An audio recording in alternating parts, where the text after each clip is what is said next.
dan karunia-Nya. Sehingga kita dapat melakukan pertemuan ini walaupun dalam keadaan Zoom online. Kepada seluruhnya, dipersilakan untuk on-cam, sebab acara akan segera dimulai. Sebelum itu, izinkan saya memperkenalkan diri. Perkenalkan, saya Tesyon Marta Syanipar dari Prodi Sains Data sebagai MC atau moderator untuk acara hari ini. Untuk selanjutnya, di sini saya selaku pembawa acara akan membacakan susunan acara yang akan kita laksanakan hari ini. Acara yang pertama, yaitu pembukaan yang sedang berlangsung. Dilanjutkan acara yang kedua, yaitu sambutan dari Bapak Kaprodi Sains Data atau yang mewakili. Yang selanjutnya, pembacaan CV pembicara oleh MC. Acara yang keempat, penyampaian materi oleh pembicara. Dilanjut tanya jawab. Acara selanjutnya, penyerahan sertifikat secara simbolis. Lalu acara terakhir, penutupan ditandai dengan foto bersama. Baiklah, untuk menyingkat waktu kita, marilah kita mulai acara workshop penyusunan instrumen himpunan pada hari ini. Menginjak acara yang selanjutnya, sambutan dari Kaprodi Sains Data atau yang mewakili, kepada Ibu Amalia Nur Alifah untuk 10 menit ke depan dipersilahkan.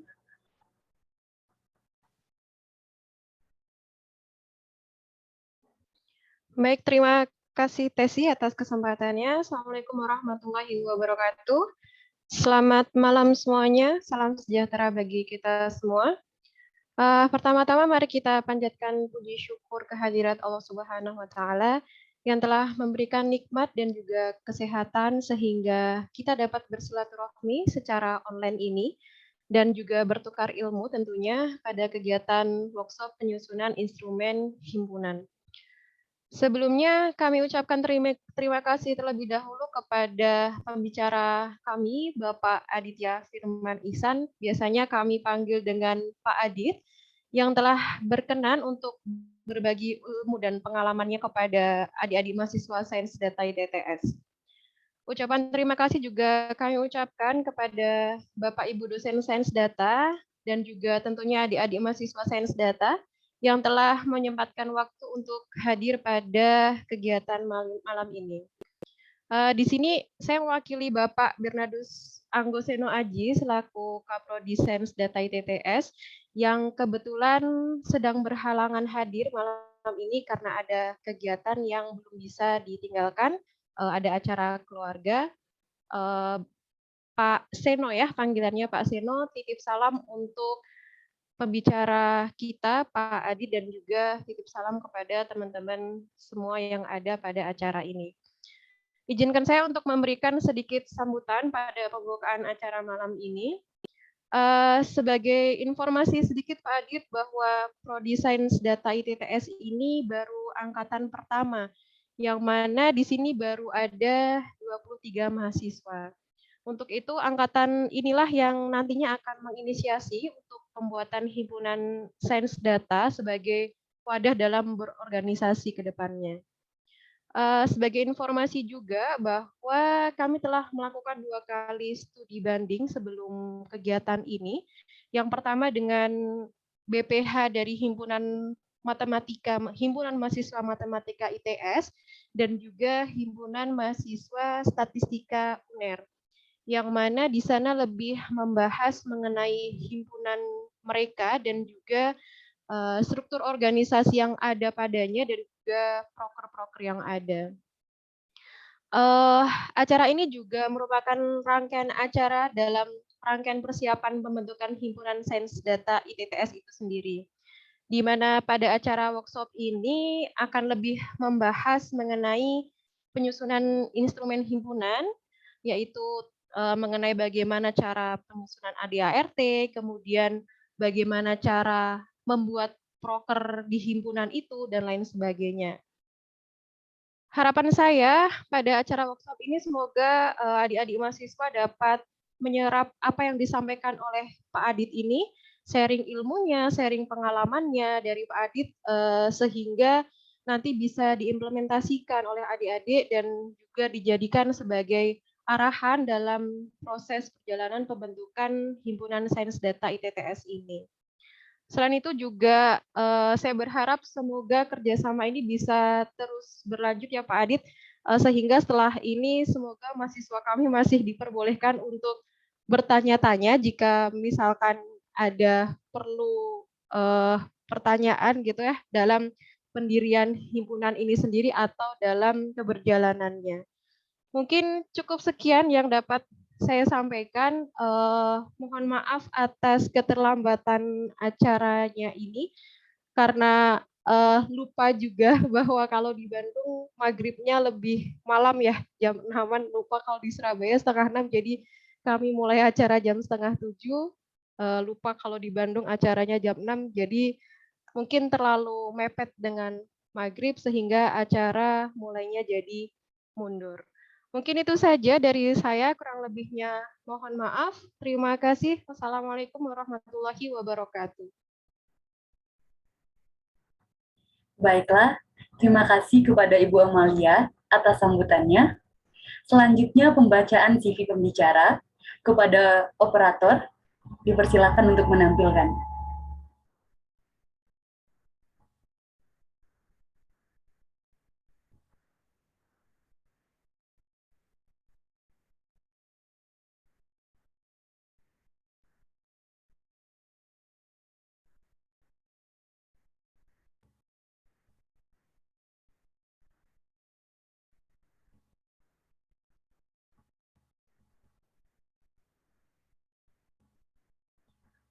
Baiklah, pembicara kita pada hari ini bernama Bapak Aditya Firman Isyan, kelahiran tahun 1995. Beliau merupakan lulusan Sarjana Matematika Institut Teknologi Bandung pada tahun 2016 dan lulusan cum laude S2 Matematika Institut Teknologi Bandung pada tahun 2017. Beliau juga mendapatkan banyak penghargaan. Salah satunya yaitu First Best Paper Awards of Data Science Tracks pada Konferensi Internasional keempat Sains Data dan Pengaplikasian tahun 2021. Beliau memiliki banyak pengalaman profesional dan pengalaman organisasi, baik sebagai anggota hingga pemegang posisi penting. Nah, dalam pengalaman organisasi sebagai anggota, yaitu ada Pramuka Satuan Karyawana Bakti Bandul, Liga Film Mahasiswa ITB, ITB Asyari Klub Pasopati, Perumpulan Studi Ilmu Kemasyarakatan ITB, Majalah Ganesha Kelompok Studi Sosial Ekonomi Politik ITB. Lalu dalam pengalaman organisasi Potion Supporting, ada Rohis Al-Fatah SMA Negeri 1 Bantul, OSIS SMA Negeri 1 Bantul, Dewan Ambalan Diponegoro, Telkomsel School Community Region, Disaster Response and Recovery Unit AI ITB Arkanaya, Sekolah Pemikiran Islam Bandung Manajemen, dan Student Regiment of Mahawarman First Battalion ITB. Dalam pemegang posisi penting beberapa diantaranya sebagai menjabat sebagai presiden untuk ITB Mathematics Students dari tahun 2015 hingga 2016, menjadi ketua program pembinaan intelektual, Badan Pengkajian dan Penerbitan pada YPM Salman ITB, Manajemen 2017 hingga 2018, Head of Academic and Creation Department, Kamil Pasca Sarjana ITB 2019, dan Director and Founder Sufa Institute dari Agustus 2020 hingga sekarang, di mana Sufa Institute ini sebagai komunitas edukasi dan penelitian berbasis Islam. Lalu yang terakhir, beliau banyak melakukan proyek yang pernah beliau kerjakan selama ini, baik proyek pribadi, komersil, organisasi, hingga profesional. Wah, begitu luar biasa ya teman-teman, CV Bapak Aditya Firman Isyan, pembicara kita pada workshop kali ini. Dilanjutkan dengan acara penyampaian materi oleh pembicara, Bapak Aditya Firman Isyan, untuk 45 hingga sejam ke depan, dipersilahkan.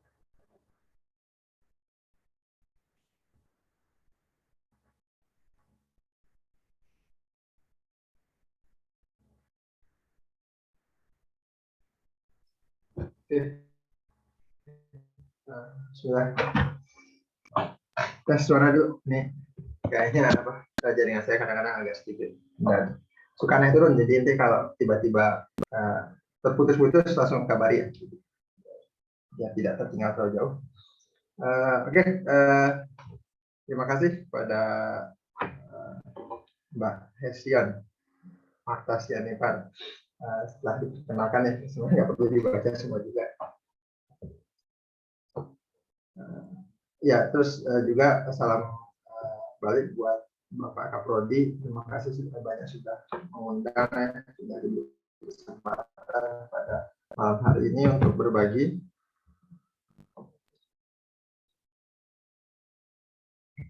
Ini mungkin untuk materi langsung dari operator ya. Maka untuk bisa di-suspend dulu.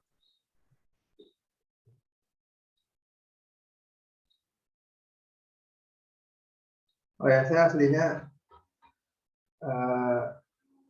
secara bahasa, secara budaya lebih kental Jawa karena saya SMA di Jawa. Tapi karena kelamaan juga di Bandung, jadi mohon maaf ya kalau keluarnya nunda. Jadi begitulah.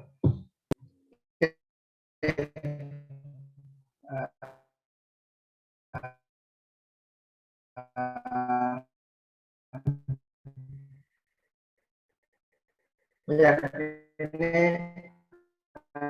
senang sekali sudah bisa diberi kasih S2 masih pegang, jadi 2017 pas kemudian masuk ke ya lulus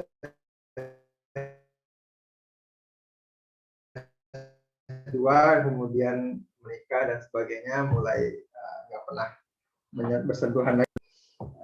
Ada kesempatan untuk sharing-sharing lagi gitu ya. Ya, semoga bermanfaat. Jadi insya Allah ini ke depan saya akan cuma mungkin ini gambaran besarnya aja karena ini mungkin relatif abstrak, abstrak dan mungkin bahkan lebih baiknya nanti kalau kawan-kawan semua langsung mengaitkan gitu, mengkontekstualisasi dengan ya keadaan masing-masing seperti apa yang sudah teman-teman pikirkan dan pelajari sebelumnya terkait masalah ini. Karena ini untuk kedepannya. Ya, jadi ini sebenarnya juga materinya juga saya susunnya agak ketat karena teman-teman banyak keperluannya. Ya, seperti itu. Oke, bismillah lanjut aja. Next.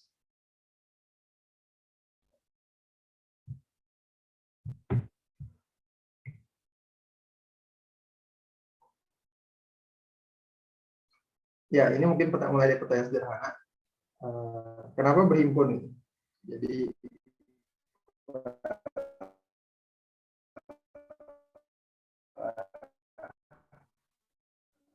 kawan-kawan masuk jurusan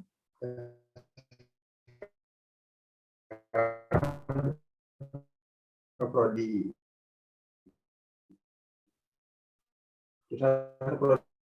prodi data science di Telkom Surabaya. Kenapa kemudian kenapa tiba-tiba pengen berhimpun oleh kita butuh suatu alasan penting kenapa berhimpun. Yang apalagi jangan sampai itu menjadi suatu hal yang ini diminta atau apalagi kemudian sampai tanpa alasan sama sekali. Bahkan nanti ketika teman-teman menyusun ini pertanyaan ini jadi sangat-sangat penting untuk dijawab. Karena ini akan menjadi landasan awal apapun yang kawan-kawan semua nanti lakukan, bentuk dan susun dalam himpunan tersebut. Oke, next. Mungkin untuk jawaban sederhana dari ini, kawan-kawan sini pasti semua anggap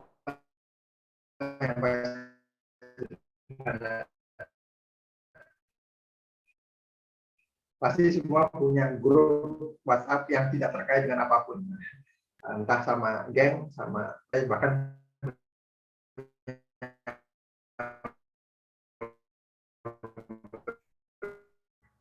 Mohon maaf Bapak, sinyalnya, suaranya putus-putus. Grup yang ya itu benar-benar literally nggak ada kesamaan di sana sebenarnya juga cuma tapi oke, ini nanya turun sila jadi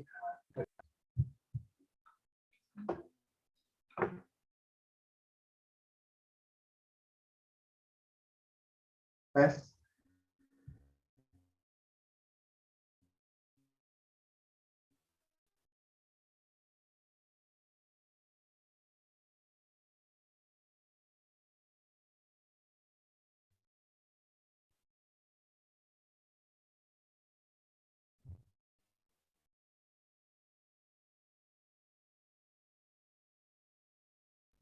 Ya.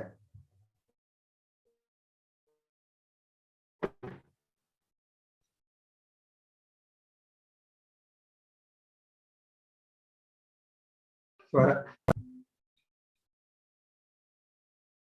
aman.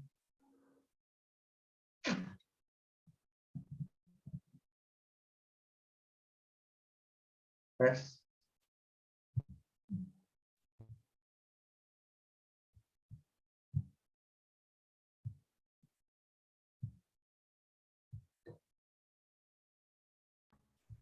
Sudah, Pak.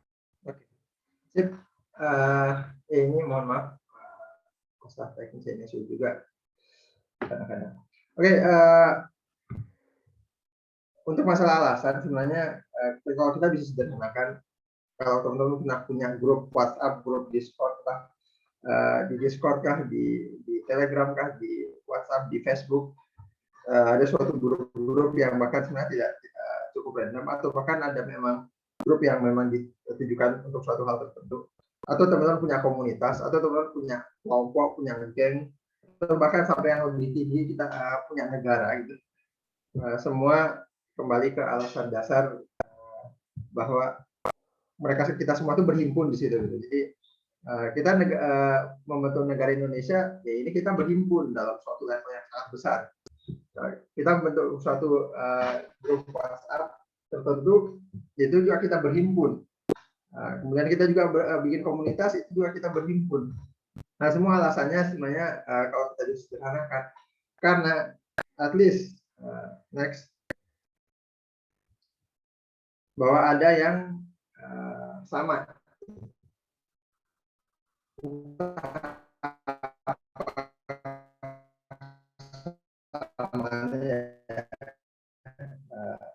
Jadi apapun itu, selama ada kesamaan, maka kita di situ menyamakan kesamaan,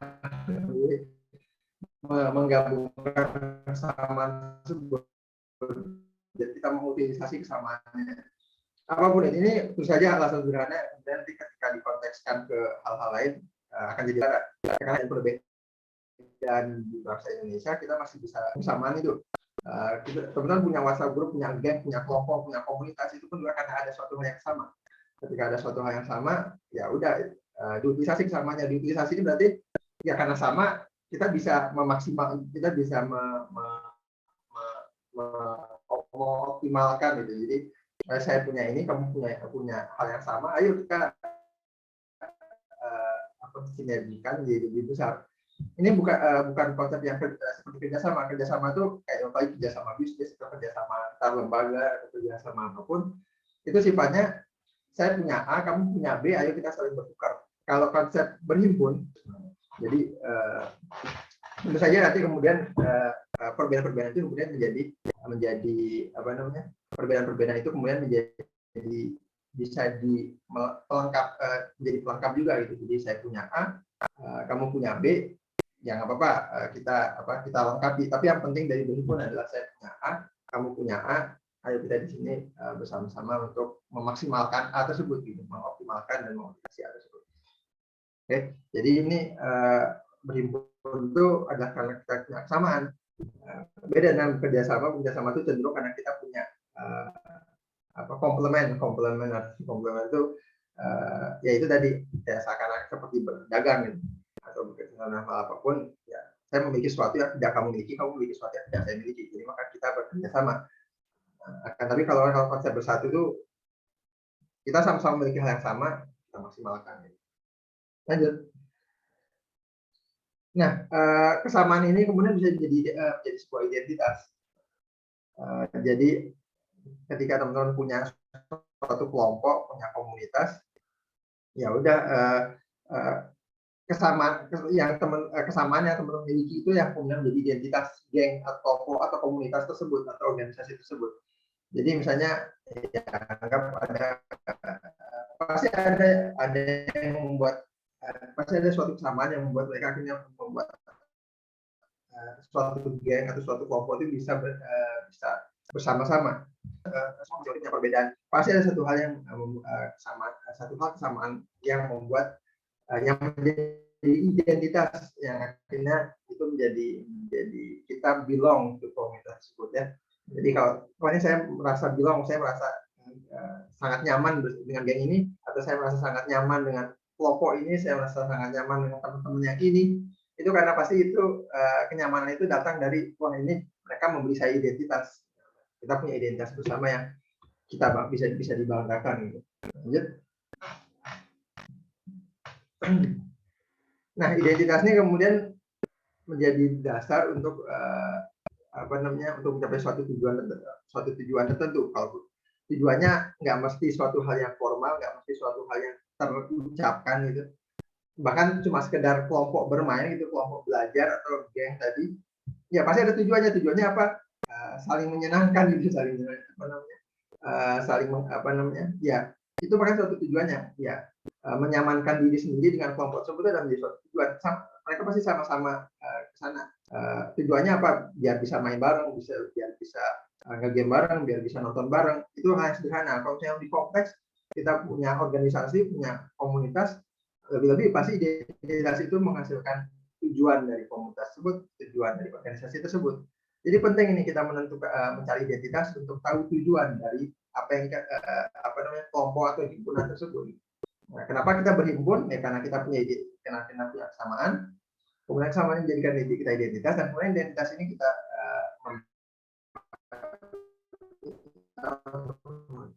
menetapkan suatu tujuan. Karena kita punya identitas. Kita sama-sama senang nonton, ya udah itu identitas kita sama-sama penyuka film gitu.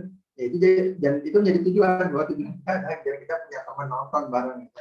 Ya, hal sederhananya seperti itu. Lanjut. Nah, identitas ini nggak mesti cuma satu gitu, nggak mesti cuma satu.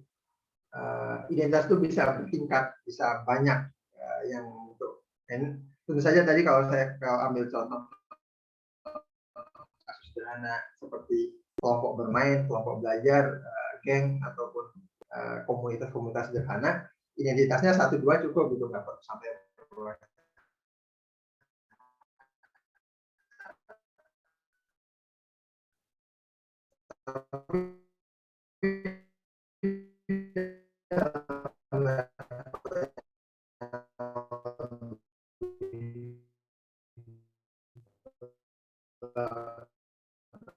tertentu, kumpulan identitas itu bisa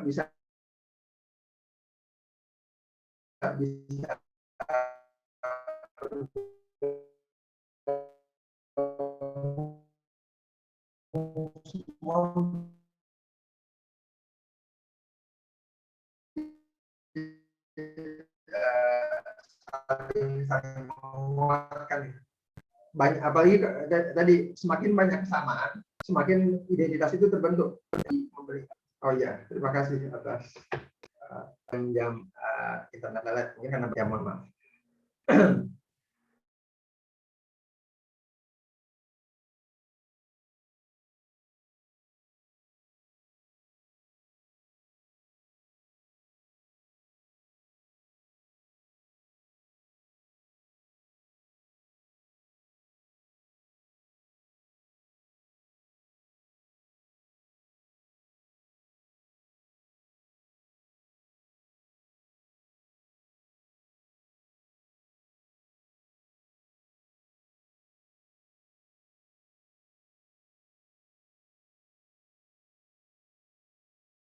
Oke, mohon maaf atas ketidaknyamanannya, agak sulit. Oke, sekarang semoga udah agak sedikit lancar. Ya, bisa saya agak pindah aja. Oke, saya lanjutkan. Udah lancar sekarang suara sementara. Sudah, Pak. Nanti sebentar lagi. Oke. Saya lanjutkan. Jadi identitas itu bisa banyak gitu. Jadi kalau teman-teman bahkan melihat ke diri teman-teman sendiri masing-masing, budaya, suku, agama, ras dan golongan, jadi syarat. Maksudnya itu semua menjadi identitas itu. Jadi sesama orang Jawa bisa mudah kumpul gitu, menjadi paguyuban. Sesama Muslim berkumpul untuk suatu komunitas agama. Jadi identitas itu memberikan alasan kuat untuk kenapa kita manusia itu kemudian berkumpul berhimpun. Nah ini saya dalam konteks himpunan, maka kira-kira hierarki identitasnya seperti ini. Negara, lokasi, mahasiswa, PT, jurusan atau prodi. Kenapa seperti identitas? Ingat, identitas itu suatu hal yang membedakan kita sama orang lain, sama kelompok lain, sama hal lain. Jadi menjadi hal yang unik lah gitu. Kenapa ini semua menjadi penting? Jadi ini akan menjadi pertanyaan besar, apa yang membedakan nanti himpunan di negara Indonesia dengan himpunan di negara lain? Apa yang membedakan himpunan di Surabaya dengan himpunan di tempat lain? Apa yang membedakan himpunan mahasiswa dengan himpunan yang non mahasiswa? Apa yang membedakan himpunan di IT Telkom Surabaya dengan himpunan di PT lain, dan apa yang membedakan himpunan di nanti data science dengan himpunan lain? Itu kan menjadi identitas semua itu. Next. Nah ini kalau dikontekskan dengan kasus teman-teman ya pasti jadi seperti ini. Indonesia, Surabaya, mahasiswa itu Telkom Science. Dan semua jadi identitas. Jadi semua jadi penentu bahwa teman-teman harus bisa menemukan keunikan di sini. Kayak kenapa penting menentukan identitas seperti ini? Ya kayak apa beda? Apa nanti ngapain?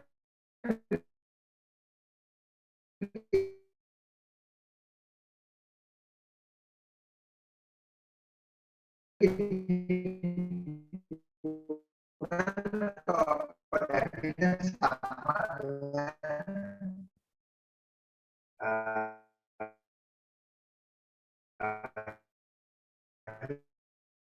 himpunan di jurusan lain gitu. Atau himpunan di lain. Kita harus punya identitas yang untuk menguatkan itu, bahwa memang perlu teman-teman itu di situ berhimpunan menjadikan suatu.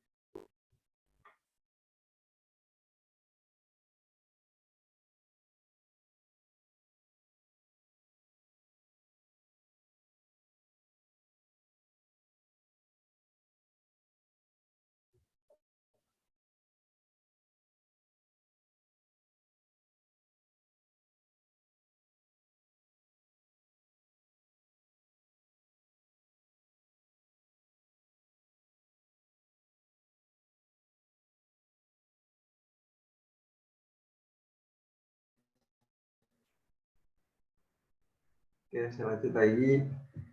Ya mohon maaf ini jaringannya turun. Ya, saya ulang lagi dikit, nggak tahu tadi potongnya di mana. Bahwa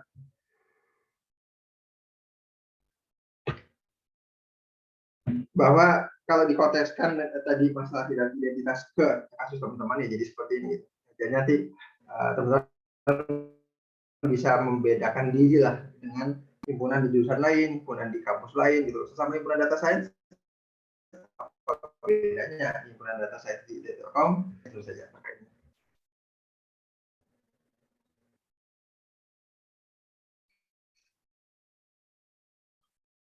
Oke, lanjut.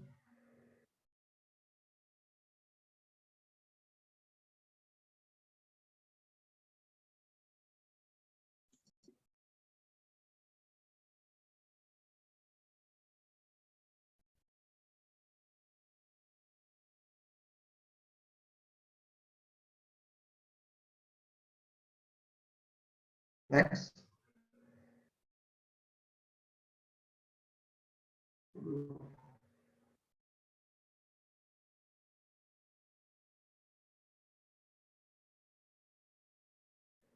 Oke. Nah ini jadi ini akan menjadi pertanyaan besar, bahwa apa yang sebenarnya membedakan data science dengan prodi lainnya, apa yang membedakan Telkom Surabaya dengan universitas lainnya, dan apa yang membedakan mahasiswa dengan masyarakat lainnya. Tadi kan semua itu menjadi bagian dari identitas. Jadi ini dan seterusnya, dan itu menjadi pertanyaan. Ini tadi contoh ya identitas tadi. Nggak mesti. Recording in progress. Nah, jadi seperti itu.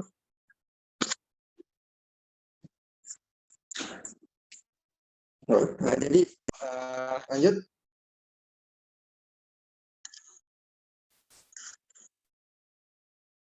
Nah, tadi kan bagaimana kita tahu bahwa kalau kita punya kesamaan, kemudian kita punya identitas, kita bisa jadikan identitas itu menjadi suatu tujuan gitu, yang terkait dengan identitas tersebut. Terus sekarang bagaimana cara kita merumuskan tujuannya? Lanjut. Nah, tujuan itu paling kita harus lihat di sini ada tujuan internal dan tujuan eksternal. Dalam konteks komunitas itu kelompok manusia gitu. Jadi paling ada dua tujuan. Kita bisa lihat tujuan internal dan tujuan eksternal. Tujuan internal itu produknya manusia. Maksudnya apa? Tujuan internal, bagaimana kan kita mengembangkan atau apa namanya? Jadi kembali ke internal lagi, kembali ke anggotanya lagi. Jadi misalnya seperti ada komunitas atau ada geng atau ada kelompok belajar gitu. Ya itu tujuan itu jelas punya tujuan internal, bahwa tujuan internalnya ya berarti mengembangkan apa namanya agar kelompok agar anggota kelompok tersebut ya bisa menjadi lebih mudah belajar atau tersalurkan hobinya atau berkembang gitu. Jadi itu tujuan internal, produknya manusia, anggotanya itu sendiri menjadi produk gitu. Jadi dalam suatu himpunan yang punya tujuan internal itu tuh manusia atau anggotanya itu menjadi produk. Ini perlu dipahami. Jadi bahkan sebenarnya dalam konteks himpunan mahasiswa ini hampir semua ini menjadi tujuan utama, bahkan bisa dikatakan. Ya, karena banyak yang lupa. Ini saya sedikit saya pengalaman. Ketika banyak orang-orang, banyak anak mahasiswa itu berhimpun, itu tuh lupa bahwa tujuan paling pertama dari himpunan itu yang tujuan internal. Kalau kita tuh mau membentuk mahasiswa yang telah dilakukan oleh mahasiswa itu nggak sempurna, nggak apa-apa, nggak usah bagus-bagus. Apa namanya yang jadi kita tuh fokus mahasiswa apa namanya waktu itu bikin karya sebagus mungkin, lupa bahwa inti dari tujuan dari himpunan itu justru keanggotaannya. Ngapain kita bahasa saya gitu ya, kalau kita terlalu fokus pada tujuan eksternal, kita lupa untuk mengembangkan anggota, gagal himpunan itu. Bisa gagal himpunan itu kan, walaupun bukan berarti tujuan eksternalnya nggak penting ya, karena dalam konteks mahasiswa kita tuh belum punya potensi yang banyak, tentu saja besar sih, tapi kita tuh sedang mempersiapkan diri untuk benar-benar menjadi bahasa kesannya manusia paripurna gitu. Nanti kelak setelah lulus kemudian bisa benar-benar melakukan sesuatu. Nah, jadi itu pentingnya membedakan dua tujuan ini. Di tujuan eksternal tentu saja kita harus berkarya, kita bertindak, bikin acara, bikin kegiatan, bikin pengabdian dan seterusnya. Nah, dua ini sama-sama penting. Cuma jangan sampai lupa sama itu.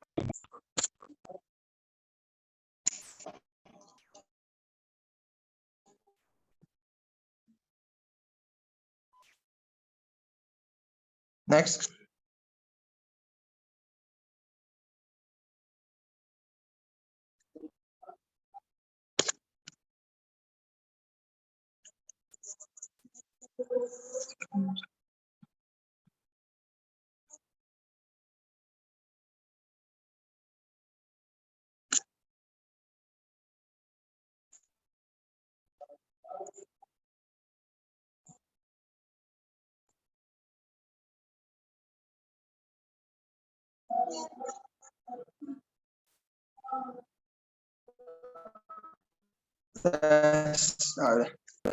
Nah, kemudian ya karya apa?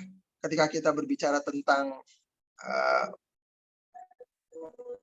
apa namanya tujuan internal, tujuan eksternal tadi, itu sebenarnya tidak independen.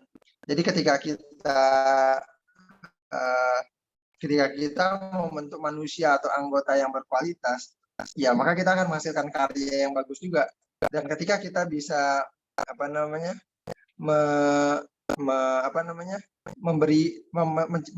membuat tindakan atau acara atau kegiatan yang bagus, itu pun menjadi pengalaman yang bagus juga buat anggota. Jadi timbal balik ya. Terus next. Nah, tujuan internal kan jelas untuk mengembangkan anggota. Jadi itu hal yang Ya tinggal bagaimana apa yang ingin kita kembangkan dari anggota-anggota kita, apa yang ingin kita tanamkan, apa yang ingin kita latih pada himpunan tersebut. Tapi bagaimana kemudian merumuskan tujuannya eksternal tadi? Tujuan eksternal kan lebih luas, lebih kompleks. Kayak, ya berkarya apa gitu? Membuat tindakan, membuat acara, membuat kegiatan. Ya kegiatannya seperti apa gitu. Next.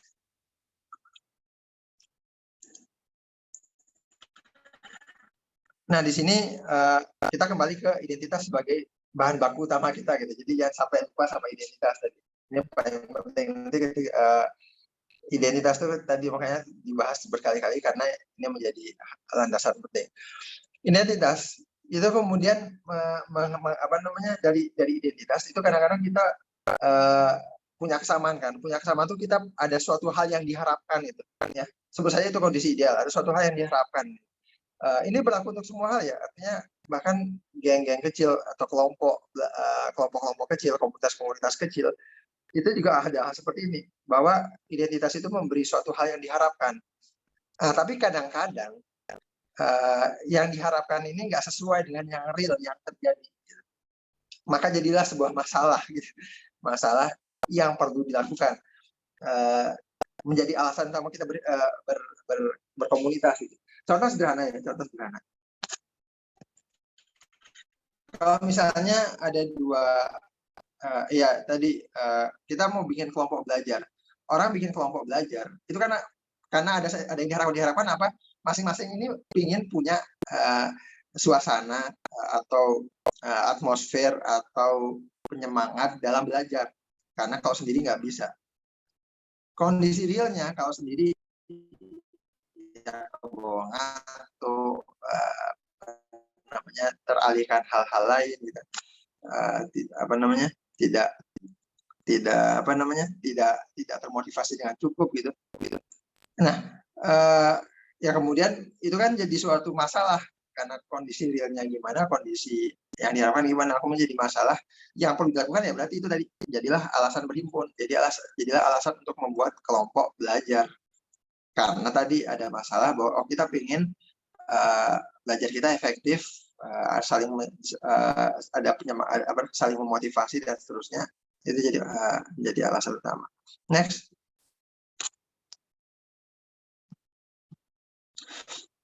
Nah, identitas ini, nah masalah ini terus diapain? Nah, identitas ini sendiri itu sebenarnya di sisi lain dia juga bisa memberi kita potensi. Jadi bagaimana kita kalau kita punya kesamaan, maka di situ pasti ada suatu potensi yang bisa kita ekstrak gitu. Artinya ada suatu hal yang kita mampu lakukan gitu dengan identitas tersebut. Misalnya identitasnya sesama orang yang semangat belajar gitu, kelompok belajar. Itu menjadi potensi. Ini saya selalu ambil contoh sederhana. Kalau dalam konteks himpunan saja potensi kalian banyak. Dari identitas tadi, makanya kan harus cari tahu identitas dulu untuk tahu potensi.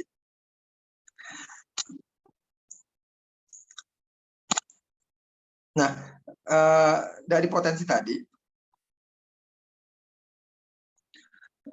potensi ini bisa menjadi bahan baku, menjadi alat bagi kita untuk menyelesaikan masalahnya, menyelesaikan masalah yang tadi yang datang dari tidak sinkronnya antara yang diharapkan dengan yang terjadi.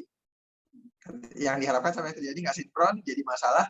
Masalah ini kita selesaikan dengan yang potensi-potensi dari atau yang kata lain apa yang mampu kita lakukan. Potensi ini bertemu masalah menjadi peran dalam menyelesaikan masalah tersebut. Apa yang bisa dilakukan gitu. Nah, jadi apa yang kita mampu lakukan itu tuh belum tentu bisa jadi ini apa yang perlu dilakukan itu belum tentu mampu dilakukan. Jadi ketika apa yang perlu dilakukan ini bertemu dengan apa yang mampu dilakukan, jadilah itu hal yang bisa kita lakukan dan itu menjadi peran. Nah, itu jadi peran. Next. Nah, dua hal tadi, potensi dengan peran tadi, ini dua hal yang berbeda ya. Potensi itu yang mampu dilakukan, peran itu yang bisa dilakukan untuk menyelesaikan masalah. Jadi sebenarnya ada lanjutan. Nah, masalah potensi itu terkait dengan tujuan internal. Tujuan internal itu adalah memaksimalkan potensi, memaksimalkan apa yang mampu kita lakukan. Tujuan eksternal itu terkait dengan peran, memaksimalkan apa yang bisa dilakukan. Ya. Dan peran ini bergantung masalah, jadi masalahnya saya hapus agak-agak jadi ada. Cuma ini kalau dalam hal peran itu konteksnya sama masalah. Kita punya peran di masyarakat, itu harus melihat dalam konteks masalah apa. Nggak mungkin kita punya perannya apa ya, harus lihat masalahnya dulu. Tadi ingat, peran itu adalah apa yang bisa kita lakukan. Kita nggak punya peran sama sekali kalau kita nggak punya kemampuan, nggak mampu, dan nggak ada yang harus dilakukan. Nggak bertemu, nggak bisa. Jadi itu potensi sama peran itu bagaimana kita merumuskan tujuan internal itu kita melihat potensi, memaksimalkan tujuan eksternal, melihat tujuan eksternal itu kita melihat peran. Lanjut. Nah, sudah punya tujuan, anggap ini sudah punya tujuan, itu saja nanti dalam konteks teman-teman nanti benar-benar merumuskan itu tuh harus didetailin. Ini kan saya kasih teorinya aja. Kalau sudah punya tujuan, lantas bagaimana? Lanjut. Susun anggaran. Ini saya dikit, anggaran itu jangan pikir langsung masalah keuangan, masalah APBN gitu. Anggaran ini punya dua arti, FYI aja, bahwa walaupun anggaran itu berarti perkiraan atau perhitungan, anggaran itu juga berarti aturan. Jadi apa setelah kita punya tujuan, kita susun aturan yang bisa membantu kita untuk mencapai tujuan tersebut. Ya, next. Anggaran seperti apa? Itulah kemudian kita mengenal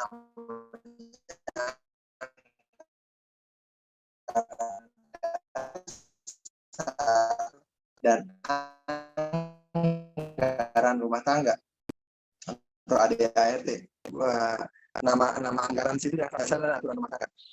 Tadi identitas itu kan tadi dengan identitas kita merumuskan dasar, ini tambahan nilai dasar itu ya hal-hal yang kita pegang lah gitu. Dan itu pun teman-teman harus rumuskan juga. Nilai-nilai dasar ini ya kayak kekeluargaan atau mungkin egaliter gitu misalnya. Atau contoh apalah semangat apa gitu. Jadi itu nilai dasar itu nilai value gitu, core value yang kalian pegang. Dan itu bergantung identitas. Contoh kalau komunitasnya komunitas sesama orang Jawa gitu kan. Oh, berarti nilai dasarnya menjunjung tinggi bahasa Jawa gitu. Nah, nilai dasar ini penting dan itu harus melihat identitas. Dan dari tujuan dan nilai dasar itu juga kemudian dibentuk sistem yang akan membantu kita untuk mencapai tujuan tersebut. Nah, ini dua hal ini, tujuan dan sistem ini terangkum dalam ADART. Lanjut. Nah, sistem seperti apa yang perlu dibentuk? Kita harus lihat dulu. Memang kita bentuk sistem itu kan sangat abstrak dan sangat luas maknanya. Lanjut. Ini secara sederhana. Pertama kita melihat dari segi keanggotaan. Yang jelas pasti dalam suatu himpunan, suatu kelompok, suatu komunitas itu pasti ada anggota. Jadi fokus ke anggota dulu. Yang lainnya sebenarnya opsional ya, artinya nggak selalu ada di kelompok. Nah, terkait dengan anggota ini, kalau anggotanya banyak, itu ada yang ngurusin tentang pengurus. Dia fokus ke kota hitam, ada pengurus. Nah, tentu saja kalau tadi levelnya kelompok belajar atau geng ya, mungkin pengurusnya nggak ada gitu, bersama-sama diurusi. Cuma ini kalau ketika udah kita berbicara komunitas yang lebih besar, ada pengurusnya. Oke, sekarang keanggotanya udah sangat beragam. Anggotanya sangat beragam dan kemudian banyak juga pengurus ini perlu dikontrol. Karena kalau ingat ini tetap hanya berlaku pada jumlah yang besar ya. Ingat kalau misalnya dalam level RT itu dalam level kecil gitu, komunitas kecil yang anggotanya cuma sekian itu nggak butuh kontrol. Pengurus itu bisa dikontrol langsung oleh anggotanya. Ya. Kalau misalnya isinya cuma anggaplah 10-20 orang, ya mungkin kalau teman-teman di sini jumlahnya masih dikit, tapi kan nanti ketika angkatannya nambah gitu, anggotanya nambah terus kan, jadi nanti harus dipikirin Tapi misalnya anggaplah anggota itu baru 10-20 orang, itu nggak masih bisa dikontrol pengurus. Ketika anggotanya sudah makin banyak, pengurus akan sulit mengontrol pengurus. Butuhlah kemudian kalau bahasa kerennya PPKN itu butuh komponen legislatif, karena pengurus itu kan komponen eksekutif. Kalau pakai tes politika ya, kita nggak perlu yudikatif, nggak perlu ada di sidang gitu. Ya. Nah, komponen legislatif inilah, komponen kontrol ini saya tuliskan di sini representatif. Jadi ketika anggota itu udah banyak, ya udah bikin perwakilan. Nah, perwakilan yang kemudian nanti perwakilan inilah yang kontrol pengurus. Jadi aman. Nah, kemudian pada komunitas tertentu tetap ada, anggap tadi bisa disebut yudikatif, tapi nggak juga. Yudikatif itu kan yang mengontrol, yang mengawasi eksekusi gitu, yang mengawasi eksekusi. Anggap saja itu yudikatif, tapi sebenarnya nggak bisa disamain. Tapi pada konteks himpunan itu ada lagi, di atas itu ada namanya pembina atau penanggung jawab. Karena penting ini, karena himpunan itu organisasi yang berada di bawah lembaga lain, di bawah badan lain yang lebih besar gitu. Dalam konteks ini mungkin prodi atau fakultas. Nah, di situ harus ada kontrol dari atas, dari yang punya gitu, dari yang sebagai yang punya wewenang. Ya, entah dari fakultas atau dari prodi tadi. Itu pembina atau penanggung jawab. Harusnya ada memang pasti. Nah, kemudian anggota ini sendiri itu kan nggak beragam ya. Nggak homogen ya, nggak sama semua. Pasti beragam. Di sini mungkin teman-teman semua tingkat 1. Tapi nanti ketika nambah angkatan gitu, nanti ada tingkat 1, tingkat 2, tingkat 3, tingkat 4. Ini 4 tingkat ini nggak bisa disamain semua dong keanggotaan. Mereka yang baru tingkat 1 pasti bahasa katanya anggaplah pengalaman banyak, kemudian level anggap pemahaman dalam data science masih dikit gitu, dan seterusnya.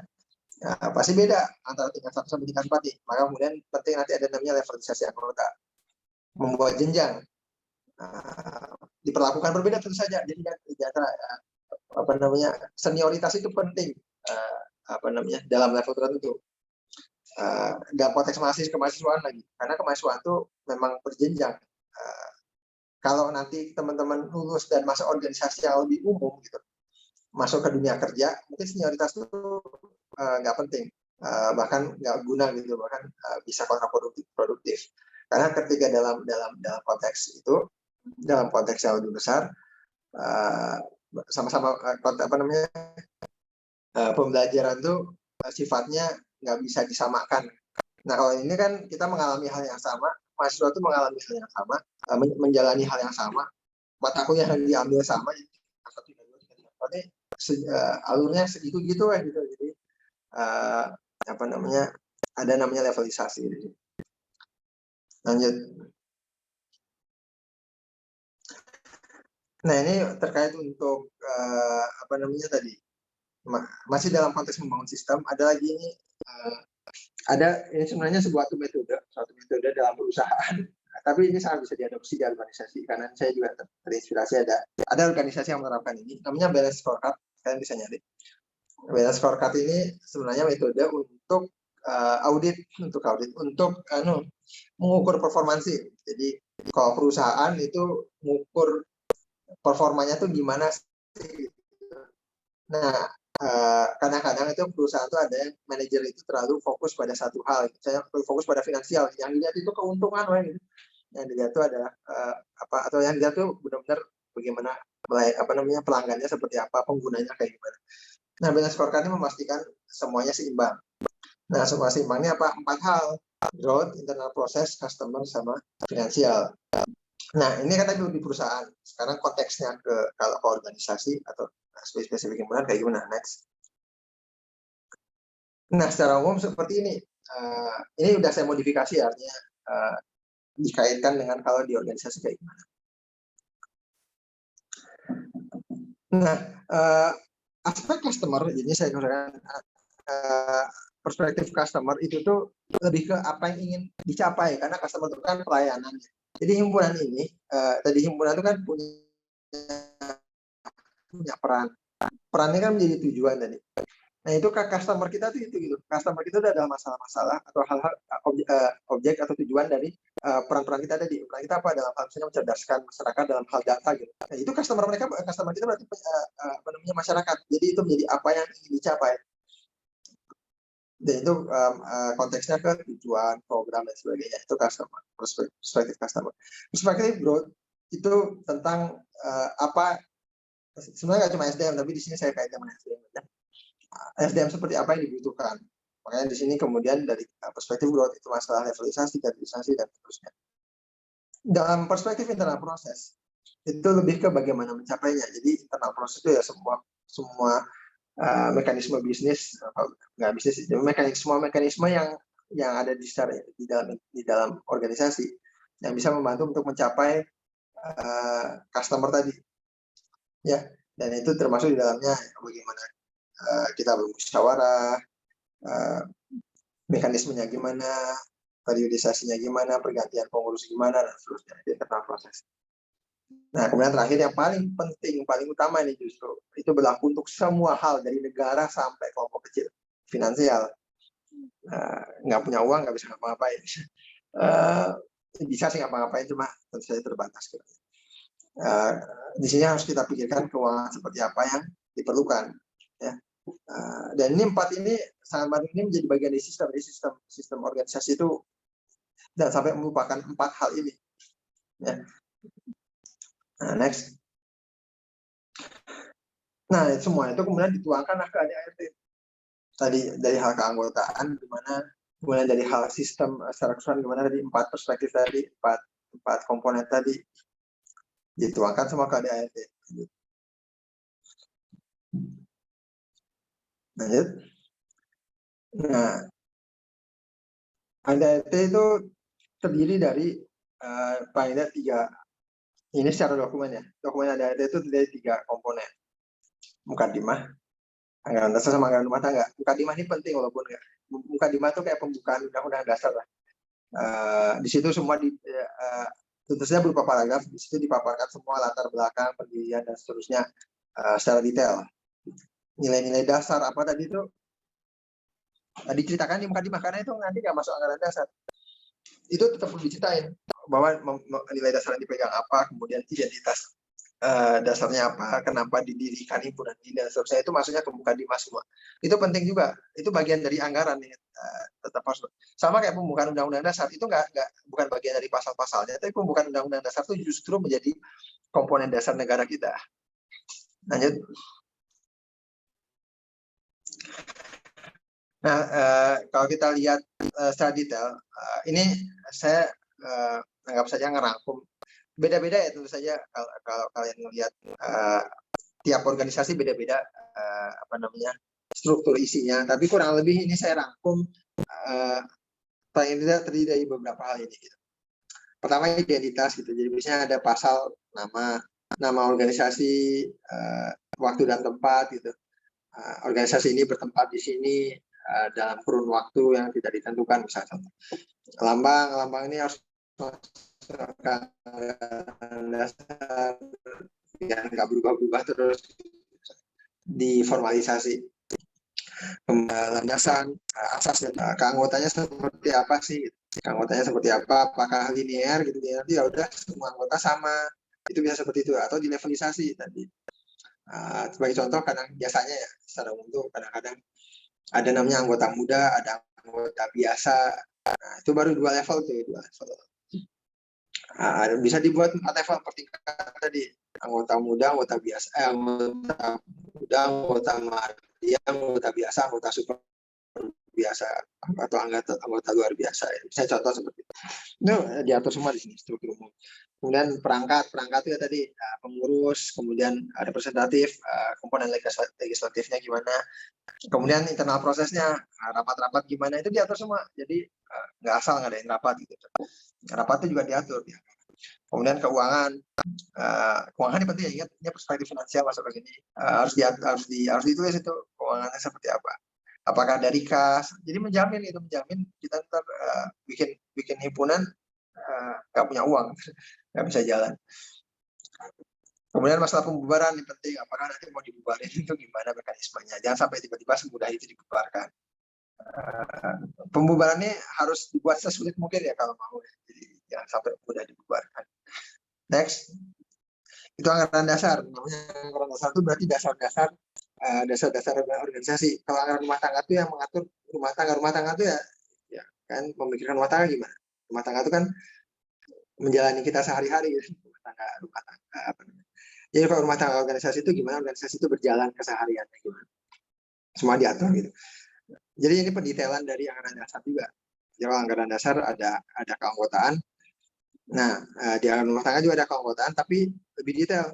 Definisinya apa yang dimaksud dengan anggota muda, apa yang dimaksud dengan anggota biasa, itu siapa aja, hak dan kewajiban mereka apa, kemudian pengangkatannya gimana caranya seorang anggota muda itu diangkat gimana, anggota biasa itu diangkat gimana. Ini termasuk perangkat juga ya. Perangkat itu misalnya pengurus, gitu. Dewan badan pengurus, misalnya BP gitu. Badan pengurus itu diangkatnya gimana, definisinya apa sih, apa yang dimaksud dengan badan pengurus, kemudian hak dan kewajiban mereka apa, termasuk juga di sini representatifnya. Oh, masalah representatif itu setiap himpunan beda-beda namanya. Ada yang nyebutnya misalnya kayak BPA gitu misalnya, Badan Perwakilan Anggota. Ada yang disebut MPA, Musyawarah Perwakilan Anggota. Ini namanya mirip-mirip lah, tapi itu masalah perwakilan, masalah representatif. Nah, itu komponen legislatifnya. Itu juga harus diperjelas definisinya apa, pengangkatannya gimana, dan kewajibannya gimana.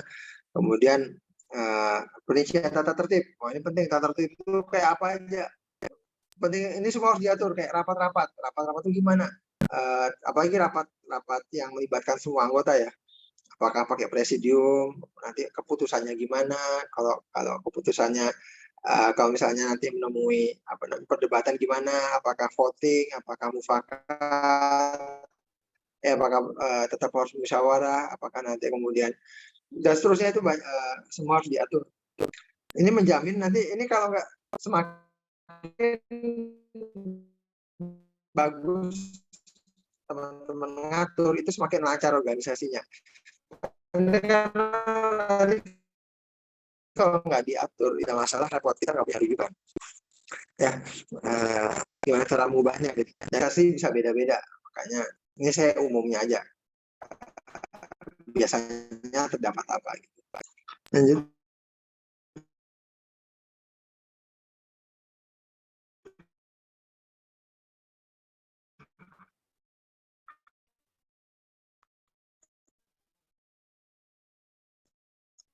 Selanjutnya gimana kalau sudah punya ADART, implementasi aturan tadi yang sudah dibentuk. Lanjut.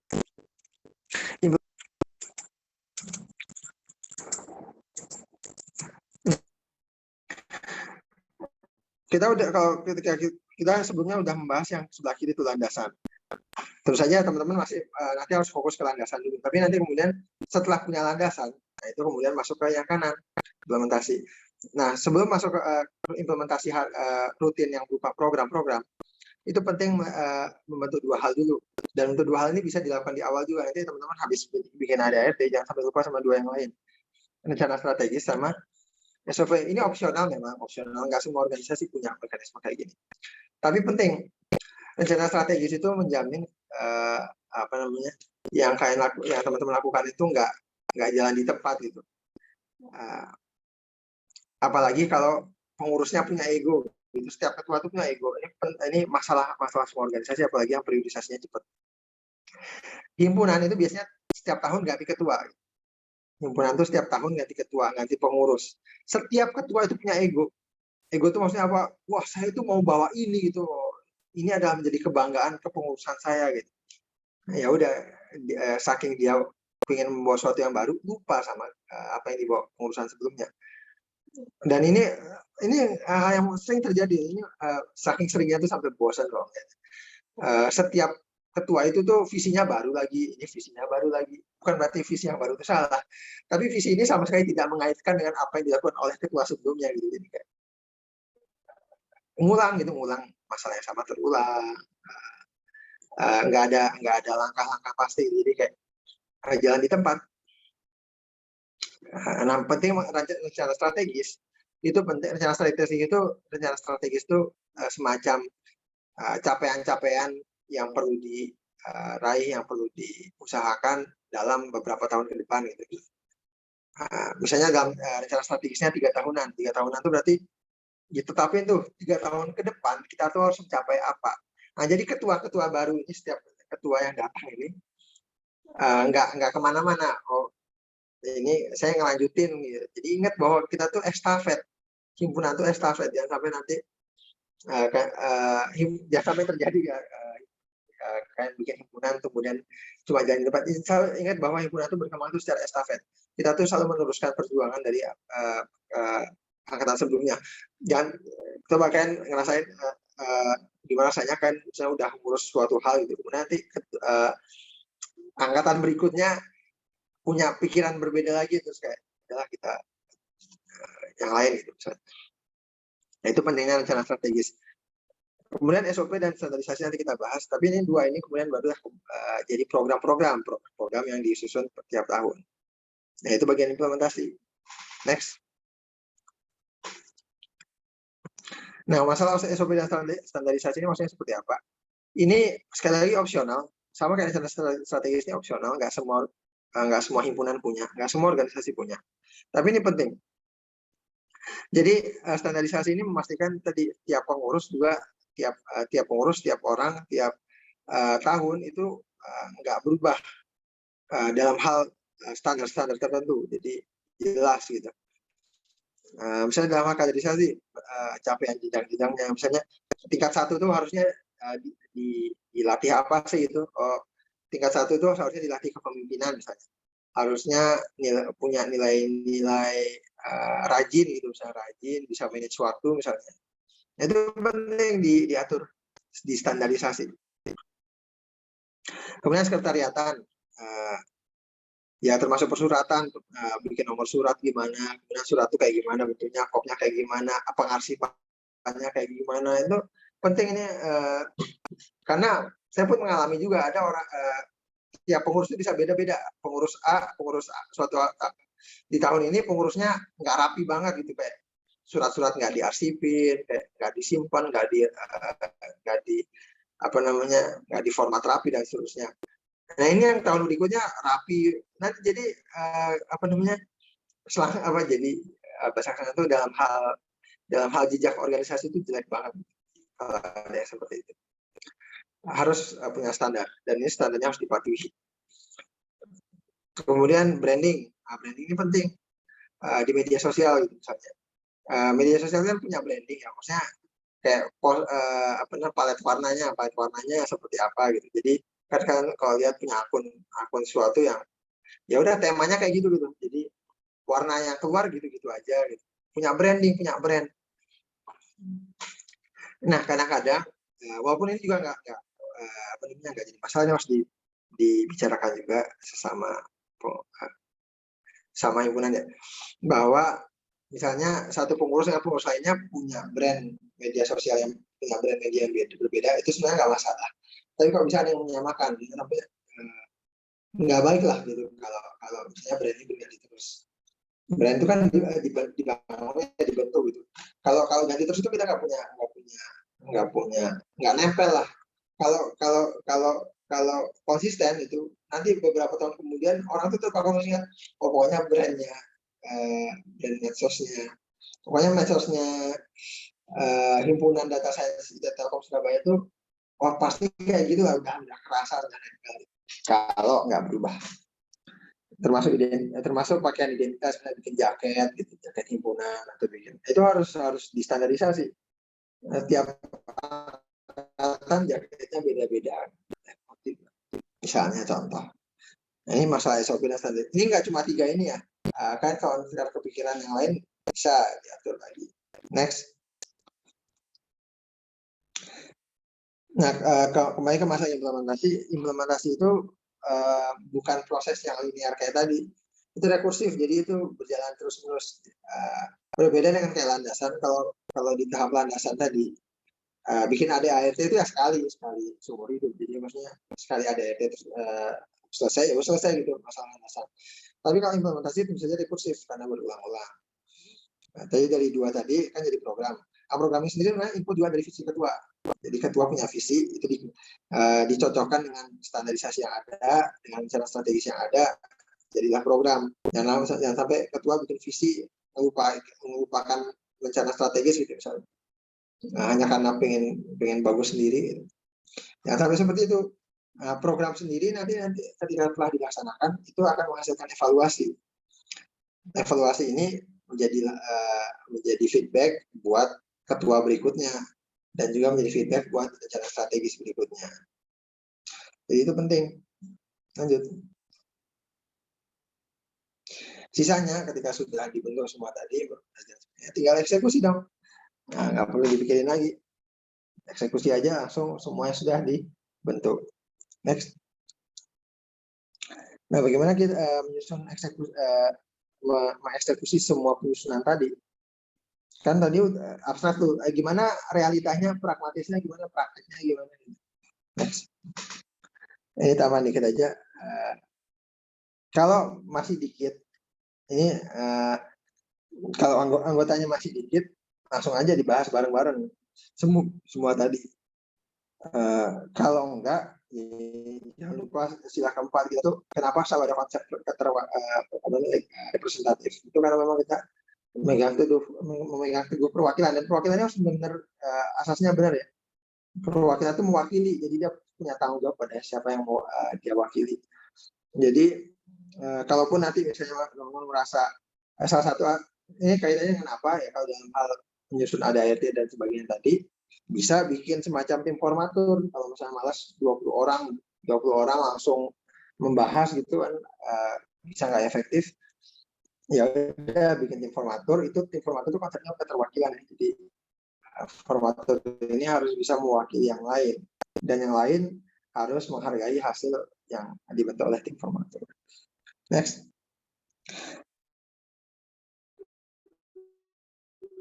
Ya sudah, itu saja DSS. Mohon maaf tadi ya kan apa namanya terkait masalah jaringan. There's not much I can do. Ini juga terjadi setiap beberapa minggu terakhir. Dijamin jam setengah 7 tadi, jadi kita harus diskusi aja. Maka kalau ada yang mau didiskusikan, nanya, karena tadi kan sifatnya masih sangat teori ya, abstrak juga. Jadi tadi saya udah berusaha juga kasih contoh, tapi mungkin kayak masih nggak kebayang. Maka kalau ada yang mau didiskusikan. Baiklah, terima kasih Bapak Aditya Firman Isyan yang telah menyampaikan presentasi yang begitu luar biasa. Acara selanjutnya yaitu tanya jawab. Acara tanya jawab kita lakukan 30 menit ke depan. Untuk teman-teman yang ingin bertanya, disilakan hidupkan fitur raise hand-nya.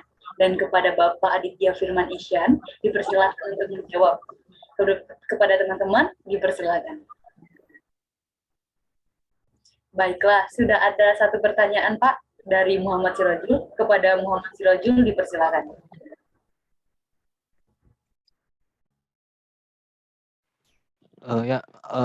Terima kasih atas kesempatannya. Mohon maaf sebelumnya, apakah suara saya sudah terdengar? Sudah Mas, silakan. Ya.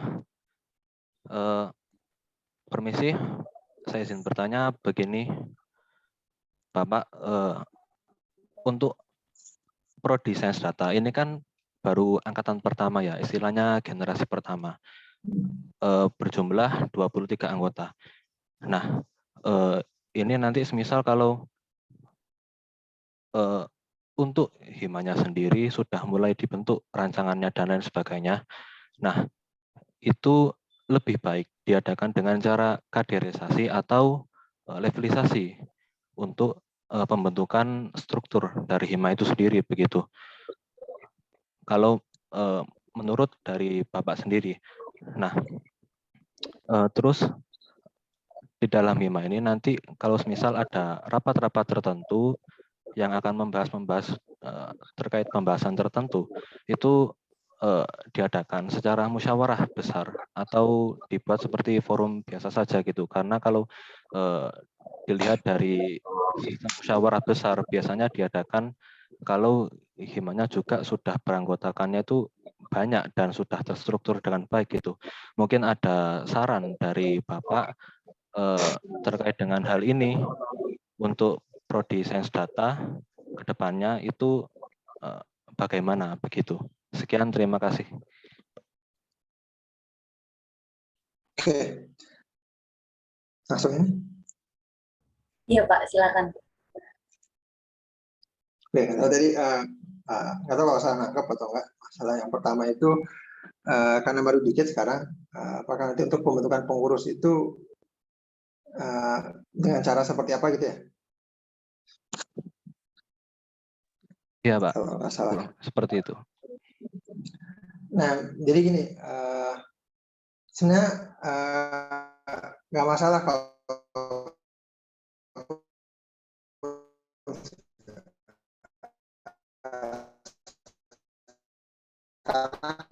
kan jadi kita itu proyeksinya ke depan juga aja terusnya. Kalau kita bikin sistem bertahun-tahun berikutnya. Jadi itu justru kalau saran saya bahkan angkatan pertama itu adalah angkatan pembangun fondasi. Jadi fokusnya adalah tadi sistemnya kita harus mikirnya jauh ke depan memang.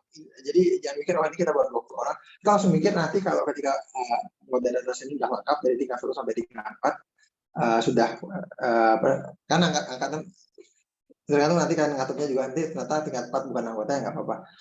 Misalnya sudah full kira-kira keanggotaan itu berapa gitu. Nah kita langsung mikirnya ke sana untuk kita bikin sistem. Nah kalau sekarang baru 20 orang ya udah pengurusnya secara aja secara apa yang jadi konsepnya tetap sistem itu dibangun secara general, tapi ketika kemudian butuh ada kasus-kasus khusus seperti di mana sekarang baru dikit gitu anggotanya, ya disesuaikan gitu. Bahwa ternyata ya udah sekarang belum bisa ada level-level tertentu anggota ya udah sama semua gitu.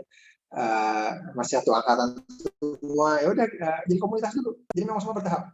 Kalau saya dulu sempat memang bikin organisasi itu tahap awal tuh bikin kayak semacam level komunitas itu semua setara egaliter. Nggak ada namanya kaderisasi itu penjenjangan tuh nggak ada. Jadi misalnya contoh ya bisa saja bahwa ya udah ini sekarang karena angkatan pertamanya sebut saja angkatan fondasi, target utamanya adalah menguatkan landasan. Semua sistem itu dibangun di sini, tujuan dasar dan sebagainya, program menstabilkan organisasi dimulai dari sini. Ya udah sekarang jalannya jalan seperti komunitas.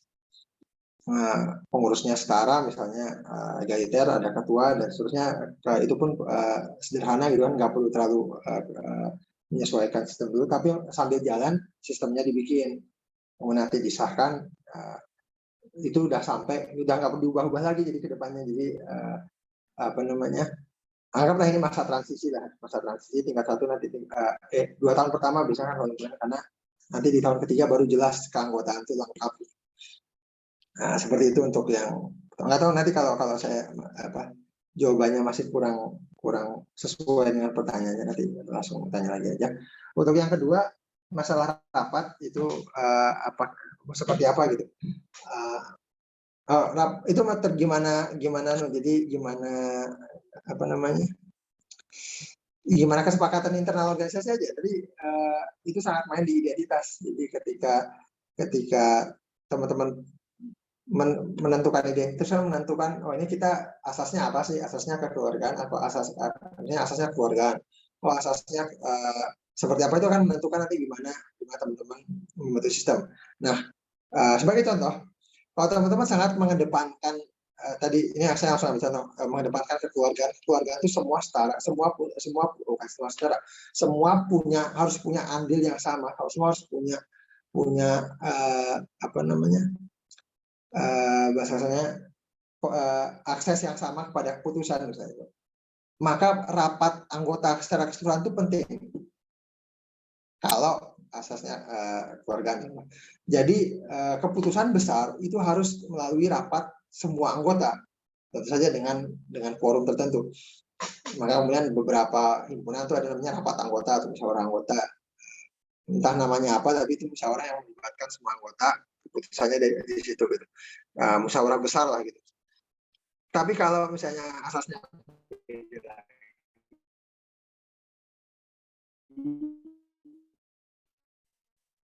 asas keterwakilan Permisi Pak, suaranya agak sedikit putus-putus. Kan nggak punya rapat anggota, benar keputusan itu dari keterwakilan, dan tapi ini harus jalan terus lagi, harus lagi. Masih tes 1 2 3 4 5 6. Sudah lumayan. Nah, ini dia naik turun, jadi kalau putus-putus saya harus tunggu sampai dia naik lagi, jadi mohon maaf. Oke, masalah itu sesuaikan aja. Jadi ini kalian itu masa-masa bentuk ini masa-masa fleksibel. Jadi kalian jangan ngelihat, jangan terpaku sama organisasi lain, apalagi wah ini himpunan lain kayak gitu, kita kayak gitu juga. Tapi itu jangan sampai, itu udah fatal. Sesuaikan kebutuhan organisasi internal kalian itu apa. Karena gini, rapat contoh ya, semua itu ada plus minusnya. Rapat melibatkan semua anggota ini bagi saya itu drawback paling besar dalam hal keberjalanan organisasi. Walaupun kita mengedepankan suatu nilai besar juga. Kenapa drawback besar? Untuk bisa nanti kalau organisasinya besar, anggap bahkan nanti kalian keanggotaan di data science itu anggap ini satu angkatan 20-an, berarti kira-kira kalau 3 angkatan atau 4 angkatan itu 80-an gitu. 80-an orang. 80 orang ini banyak loh. Untuk mengumpulkan 80 orang untuk bisa rapat berbarengan itu dengan semua kesibukan dan sebagainya, apalagi ntar banyak alasan lah, ada yang nggak aktif, ada yang dan sebagainya. Wah, itu repot sekali. Itu di drawback itu justru karena hanya demi bisa melibatkan semua anggota, jadi nggak jalan. Itu sering terjadi. Pengalaman saya jadi ketua himpunan itu kan ada namanya juga rapim itu rapat pimpinan. Rapim itu kan nggak cuma dimiliki oleh dekan atau kaprodi, dekan ada rapimnya sendiri sama rektor. Cuma kalau dulu di ketua himpunan itu ada rapim itu semua ketua himpunan se-ITB itu bermusyawarah, punya komunitas lah, jadi sharing. Jadi saya tahu himpunan lain di ITB itu kayak gimana kerja. Ini banyak sekali, hampir semua lah, sebagian besar itu tuh suka jadi suka ada masalah lah di rapat anggota. Jadi ngumpulin anggota itu sulit banget, gara-gara nggak bisa ngumpulin anggota, nggak jalan, nggak bisa bikin keputusan. Karena biasanya yang diputuskan di rapat anggota itu misalnya LPJ, terus kemudian program kerja ketua baru, itu semua disahkannya di rapat anggota kalau yang pakai sistem rapat anggota. Tapi kita bisa juga pakai sistem alternatif, ya misalnya udah keterwakilan, berarti ya udah keputusan itu cukup via perwakilan aja. Perwakilan ini yang menjadi pembuat keputusan. Contoh aja kayak misalnya organisasi besar kayak negara gitu, kayak Indonesia itu kan keterwakilannya sangat harus pakai keterwakilan gitu. Dan keterwakilan itu penting. Ya keputusan apa-apa di DPR dong, itu keterwakilan mereka mewakili kita. Tapi satu hal penting adalah memastikan bahwa asas keterwakilannya benar, bahwa benar-benar mewakili. Nah, itu nanti kan buat sistemnya keterwakilannya gimana, berdasarkan angkatan kah gitu misalnya, atau berdasarkan apa, bisa nanti kan gitu. Nah, tadi kembali ke pertanyaan, terus gimana yang baik ya,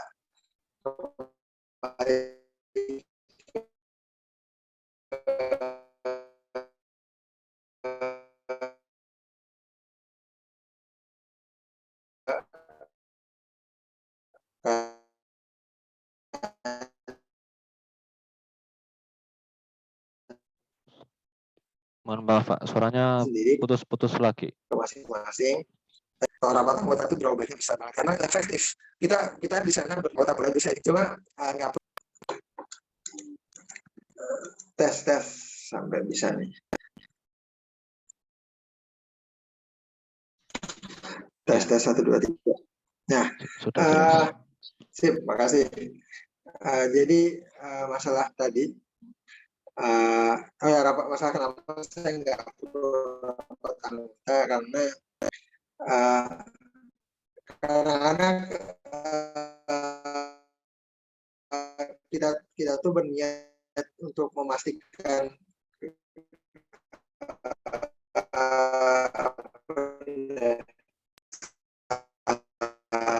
ke apa namanya dalam rapat yang menyebabkan solusi langsung. Nah, tapi kita berharapnya seperti itu, realitanya tuh pengen rapat orang, yang lain ngerjain hal lain biasanya, atau cuma dengerin doang dan sebagainya. Jadi ada syarat khususnya juga untuk bisa rapat anggota yang benar-benar ideal. Ya, setiap anggotanya itu ya benar-benar harus punya partisipasi aktif, dan itu sulit juga gitu. Jadi ini saya paparin aja pro kontranya. Kalau nanti rapat kalau sistem keterwakilan, ya berarti kita tinggal menjamin keterwakilannya benar gitu, bahwa orang yang mewakili ini benar-benar mendengarkan, menyalurkan pendapat dari orang lain, benar-benar mengetahui apa yang dipikirkan oleh yang dia wakili dan seterusnya, jadi bisa menyampaikan dengan baik dan benar. Oke, seperti itu, semoga menjawab. Kalau ada yang kurang jelas, tanya lagi aja. Apakah sudah jelas, Mas Ozam? Baik, terima kasih atas jawabannya, sudah sangat menjawab. Oke. No? Terima kasih, Pak. Untuk teman-teman yang ingin bertanya, diingatkan kembali. Silakan untuk raise hand atau boleh di kolom chat ya.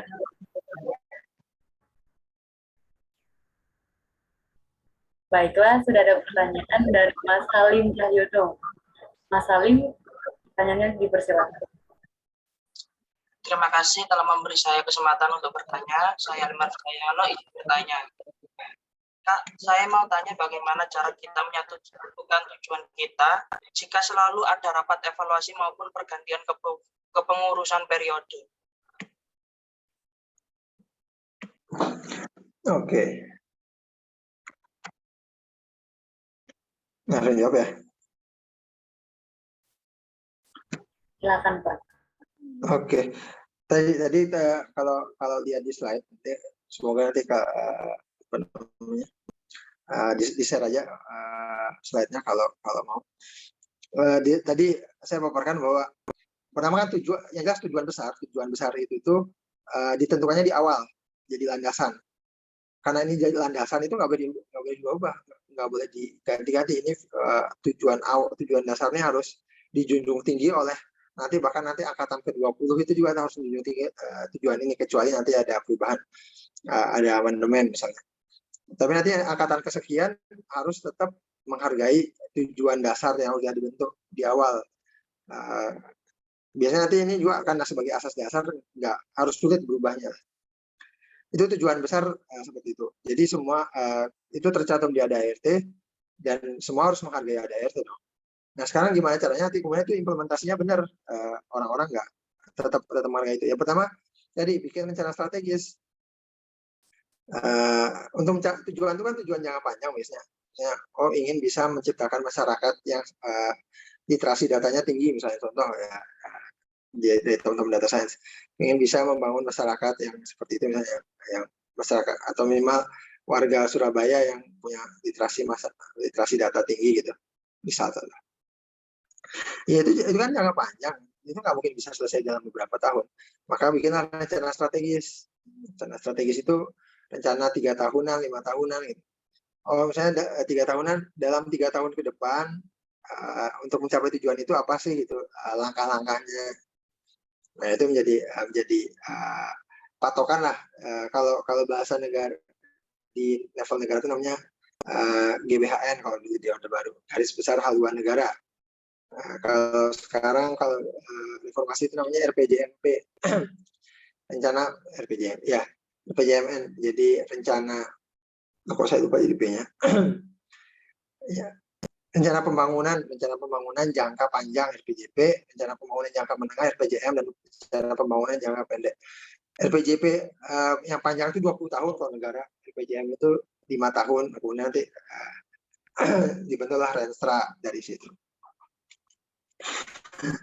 Nah, Renstra ini menjamin, Renstra ini harus dipatuhi juga, harus dihargai juga oleh setiap pengurus, setiap angkatan, setiap tahun gitu. Jadi setiap kali pengurus itu bikin program, di situ harus menuju pada tujuan yang awal ditentuin. Itu jadi dua dokumen utama, dua dokumen penting. Itu menjadi pengarah. Jadi yang sampai setiap tahun itu berganti-ganti aja terus. Ini jadi harus ada kemudinya kompasnya. Rencana strategis tadi itu tujuan dasar organisasi tadi yang di ADART itu kompasnya. Rencana strategis itu tuh semacam petanya. Jadi kita punya peta. Oh ini kita ke sana dulu, sini dulu. Yang lain ini ketua tiap tahun itu tuh yang menjadi eksekutornya. Oh berdasarkan peta kayak gini. Oh saya cara efektif ke sana dengan cara ini nggak apa-apa, tapi yang penting tetap mematuhi rencana strategis tersebut. Jadi penting itu punya rencana strategis untuk menjamin tadi. Saya memang kadang-kadang juga mengamati suka himpunan itu tiap tahun ganti aja, terus ganti pengurus, ganti lagi yang dibawa. Akhirnya kayak jalan di tempat. Lanjut. Ya, semoga terjawab. Bagaimana Mas Salim? Apakah terjawab? Ya Kak, mau tanya lagi. Ini Kak, misalnya dalam setiap rapat evaluasi, meskipun dalam rapat evaluasi itu kebanyakan atau mayoritas keputusannya menyetujui perubahan tujuan, apakah tujuan tetap tidak akan berubah? Nah, jadi itu pentingnya. Nanti mungkin kalian bisa bisa melihat contoh-contoh ADART ya. Di ADART itu tuh ada namanya pasal perubahan. Pasal perubahan ini harus sulit banget gitu, nggak boleh mudah. Pertama itu, jadi biasanya perubahan ADART itu biasanya harus disetujui oleh 3/4 minimal anggota gitu. Harus disetujui, benar setuju, nggak boleh setengah-setengah, nggak boleh tanpa suara. Misalnya contoh, itu pasal perubahan. Itu kan bisa lihat nanti, atau kayak nanti kalau punya teman di himpunan lain minta contoh ADART, saya juga punya banyak stok ADART dari beberapa organisasi kalau mau. Tapi yang jelas pasti ada pasal perubahan. Pasal perubahan ini biasanya sulit, jadi nggak serta-merta keputusan itu harus benar-benar, bahkan harus benar-benar tadi kalau bisa ya semua gitu. Nah sekarang untuk bisa sekarang kita udah menentukan tujuan sekarang. Memang bisa saja kemudian di beberapa tahun lagi mereka pengen amandemen, itu hak mereka gitu. Ketika nanti 5 tahun mendatang adik-adik tingkat kalian mau ganti tujuan itu nggak apa-apa, asal tadi kita tetap mematuhi mekanisme yang udah yang kalian tetapin. Kayak misalnya kalian tetapin sekarang, pokoknya nanti ada ART untuk bisa diubah, termasuk tujuannya. Tujuan itu kan ada di anggaran dasar. Tujuan itu ada di anggaran dasar, jadi untuk mengubah tujuan harus mengubah anggaran dasar, harus mengubah ADART. Kalian tetapin, untuk bisa ADART ini berubah, harus misalnya melalui rapat anggota yang dihadiri dan disetujui oleh misalnya 80% dari total anggota himpunan. Nah, ini kalimat itu ngeri tau, itu tuh nggak mudah nanti ketika anggotanya udah banyak. Ya mungkin nanti kalau masih dikit sekarang mungkin belum kerasa, tapi nanti kalau sudah anggota tuh 20-an, wah yang namanya ngumpulin anggota tuh sulit, apalagi membuat sampai setuju. Bagian sampai membuat setuju. Wah ini kita semua setuju ganti ya, itu sulit. Karena mengubah tujuan itu nggak main-main. Jadi tapi kita tetap memberi hak. Kenapa memberi hak seperti itu? Karena pasti keadaan berubah kan. Teman-teman di sini sekarang merumuskan tujuan. Oke, tujuan himpunan kita sekarang adalah ini gitu. Kondisinya sekarang seperti ini. 5-10 tahun lagi belum tentu sama kan. Tujuannya. Apalagi ini sekarang pandemi, saya itu membayangkan semua organisasi ini pasti harus memperbarui tujuan organisasinya setelah pandemi, karena pasti berubah total kondisinya. Jadi kita tuh tidak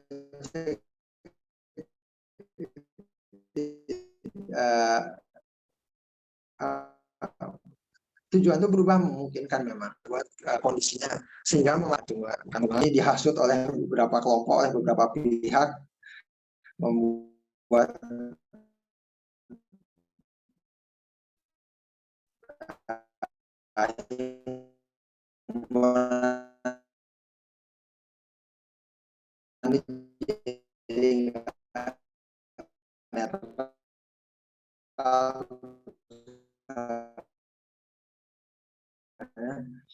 diarahkan ke arah mana gitu. Jadi udah diubah aja. Jadi harus menjamin itu tuh benar-benar apa namanya, perubahannya tuh pure karena memang keinginan atau niat dari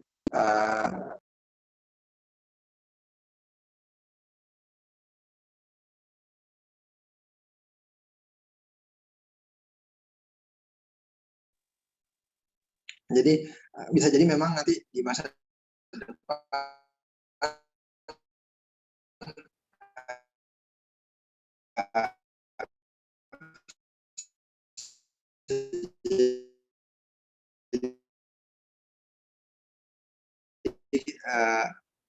himpunan aktif di virtual reality, di VR, mekanisme organisasi. Jadi tujuan kedua dan sebagainya, yang penting nggak malas lah sama setiap tahun. Dan malas juga kan tiap tahun sampai harus apa namanya, membuat orang-orang, yuk kita ganti ADRT tiap tahun, ganti ADRT kan nggak efektif juga, malas. Bukan hal yang mudah ganti ADRT itu, karena harus dirumusin, dikaji dan seterusnya.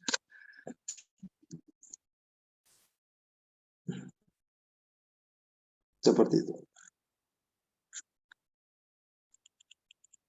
Bagaimana Mas Ali? Sudah terjawab. Terima kasih ya, Pak. Yo, sama-sama. Baiklah, terima kasih Pak. Untuk pertanyaan selanjutnya ada dari Mas Rahmat Sigit Hidayat, dipersilakan. Baik, terima kasih atas kesempatannya. Sebelumnya perkenalkan, nama saya Rahmat Sigit Hidayat. Izin bertanya kepada Bapaknya, dari pemaparan materi Bapak tadi, Bapak sempat menjelaskan mengenai landasan terbentuknya himpunan gitu. Salah satunya adalah identitas. Nah, saya masih belum paham mengenai, ada slide di mana Bapak menjelaskan dalam identitas terdapat kondisi ideal yang diharapkan dan ada kondisi real yang menghasilkan masalah yang nantinya perlu untuk dilakukan. Nah, kita juga harus perlu tahu identitas supaya tahu potensi atau yang mampu kita lakukan dan nantinya menghasilkan peran yang bisa kita lakukan. Saya masih belum paham, mungkin bisa dimisalkan, boleh minta permisalannya dari Bapak, contohnya dari organisasi Bapak mungkin. Oke. Ya.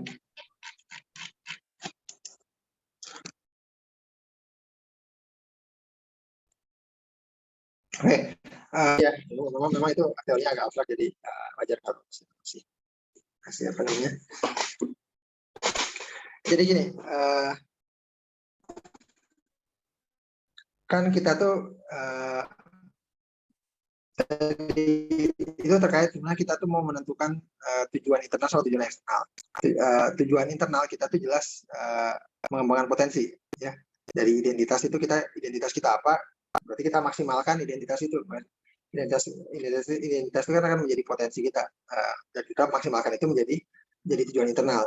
Nah, sekarang kenapa muncul bagian yang tadi kompleks itu? Karena kita mau bagaimana kita menentukan tujuannya eksternal gitu. Kalau bisa aja tujuan eksternalnya udah apa namanya, dibuat umum banget saking umumnya gini, ikut serta mewujudkan tridharma perguruan tinggi misalnya gitu. Nah, itu bisa jadi tujuan sebenarnya, bisa jadi tujuan apa namanya, tapi punya plus minus. Itu pertama bisa terlalu umum, dan akhirnya nanti implementasinya bisa kemana-mana, ya, karena itu sangat. Jadi kita mau tujuan itu agak spesifik tapi tetap mencakup hal-hal yang krusial. Nah, kalau mau ambil contoh sederhana, bahkan nanti saya bisa ambil contoh yang tadi, misalnya akhirnya nanti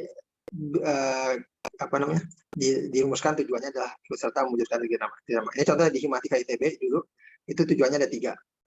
Mempererat dan memelihara kekeluargaan di antara anggota Himatika, membentuk anggota Himatika menjadi manusia seutuhnya, dan kemudian ikut serta mewujudkan tridharma perguruan tinggi. Kenapa saya ambil contoh di sini langsung? Itu tiga tujuan. Yang 2 tadi, yang 2 itu tujuan internal, mempererat dan memelihara kekeluargaan dan membentuk anggota Himatika ITB menjadi manusia seutuhnya, itu tujuan internal. Jadi memaksimalkan potensi di Himatika waktu itu adalah kekeluargaan karena anak matematika. Jadi ini udah hasil analisis kenapa kemudian didapatkan asas kekeluargaan dan seterusnya. Jadi potensinya di sana. Dan kemudian termasuk di situ membentuk anggota Himatika ITB menjadi manusia seutuhnya. Tujuan itu tuh bagian dari memaksimalkan potensi. Jadi menjadi manusia seutuhnya ini bahkan sangat abstrak, ini termasuk tujuan yang sangat abstrak.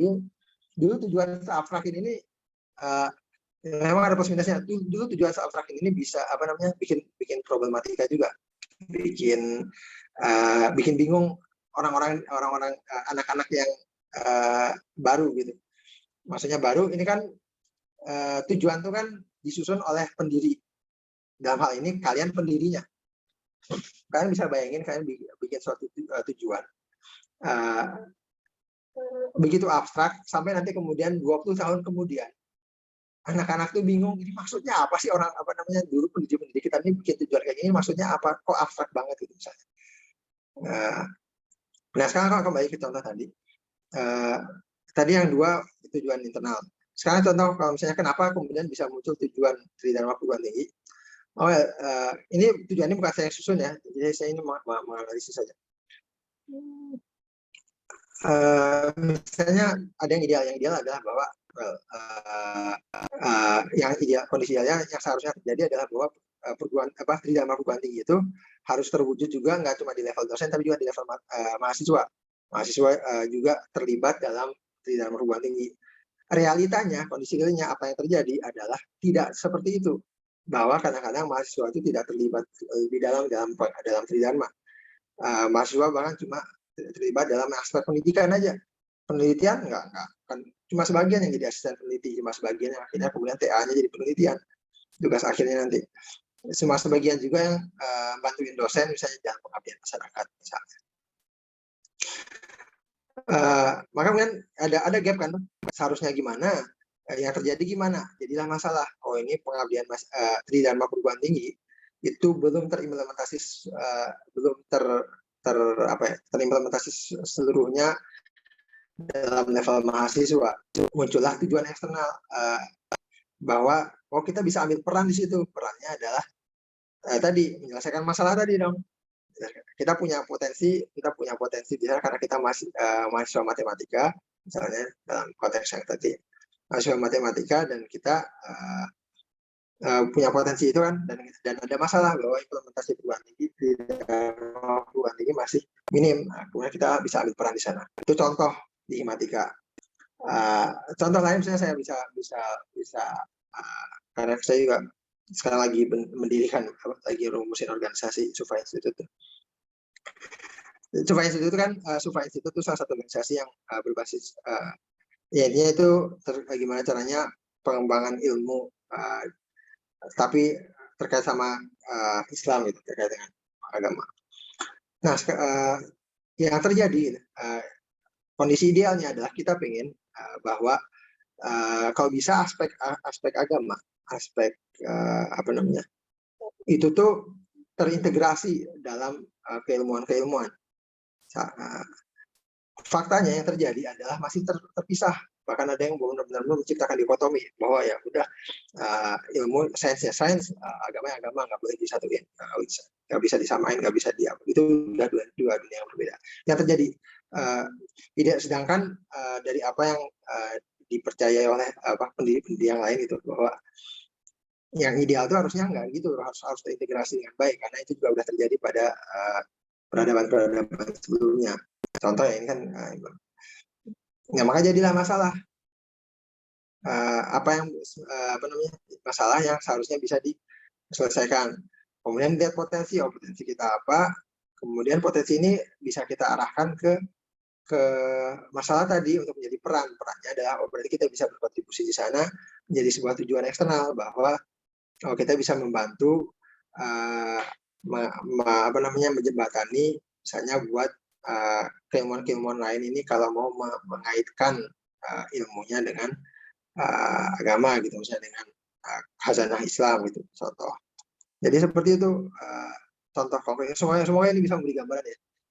Dua contoh tadi terkait bahwa kita harus ngelihat di dunia real itu kayak gimana yang terjadi. Kemudian kita pengennya gimana, seharusnya gimana. Kan jadi masalah tuh karena nggak terjadi. Kenapa ini penting? Kalau sesuatu itu terjadi sebagaimana seharusnya, nggak ada masalah. Ngapain kita bergerak? Kita bergerak, kita berhimpun, kita melakukan sesuatu kita di himpunan. Kita membentuk himpunan dan akhirnya bikin acara, bikin kegiatan. Itu karena kita pengen ada perubahan, karena kita pengen ada yang ingin kita ubah, karena ada yang ingin kita kita pengen punya pengaruh di situ sehingga bisa ada perubahan.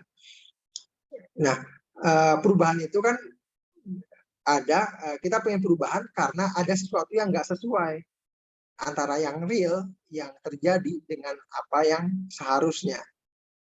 Kalau yang terjadi itu sesuai dengan apa yang seharusnya, aman-aman saja, nggak ada masalah, ngapain bergerak? Jadi yang penting merumuskan tujuan itu dengan melihat masalah. Jadi kita tuh benar-benar punya tujuan itu karena memang ada masalah. Kalau nggak ada masalah, ngapain bergerak? Jadi penting untuk menganalisis masalah. Kenapa tadi saya gambarin bagan tadi ya. Saya juga bergerak itu bikin himpunan, ya kalau bisa memang mengadres masalah, menyelesaikan masalah. Bukan cuma udah kita kumpul-kumpul aja, melakukan sesuatu itu pasti bermanfaat. Jangan sampai seperti itu. Memang ada masalah yang harus diadres, ada masalah yang harus diselesaikan, dan kita punya potensi dan peran ke sana. Nah, seperti itu, semoga menjawab. Baik, terima kasih Pak atas jawabannya. Baiklah Pak, terima kasih atas jawaban yang luar biasa. Apakah teman-teman ada pertanyaan lain? Jika ada, dipersilakan untuk present.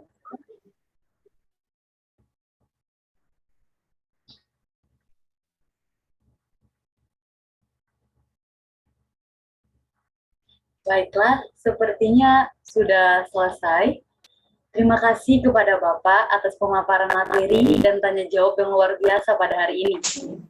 Baiklah, acara tanya jawab kita telah selesai. Kita akan ada sesi ucapan terima kasih dari Kaprodi Sains Data atau yang mewakili dan penyerahan sertifikat secara simbolis kepada Ibu Amalia Nur Alifah, dipersilakan. Kepada operator.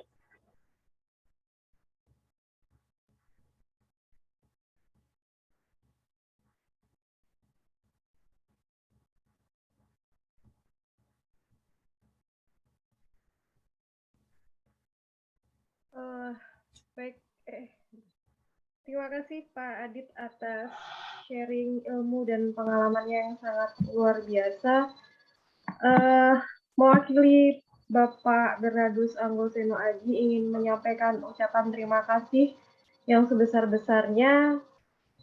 Berikut ada sedikit simbolis saja ya dari kami, dari dosen Sains Data ITTS, karena Pak Adi telah menyampaikan beberapa hal, beberapa pengalamannya untuk adik-adik Sains Data ITTS. Semoga kita bisa menjalin komunikasi lagi setelah ini, dan untuk adik-adik semua, semoga bisa berjalan lancar pembentukan himpunan Sains Data ITTS-nya. Terima kasih. Ini untuk ininya Bu, bakal di CSS sama operatornya ya Bu. Kepada Mas Rendika, dipersilakan.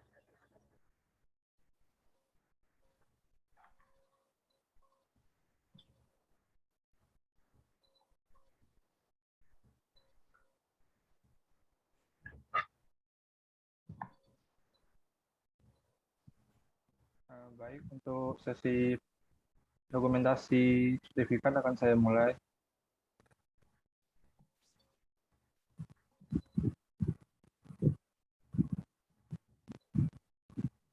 Oke.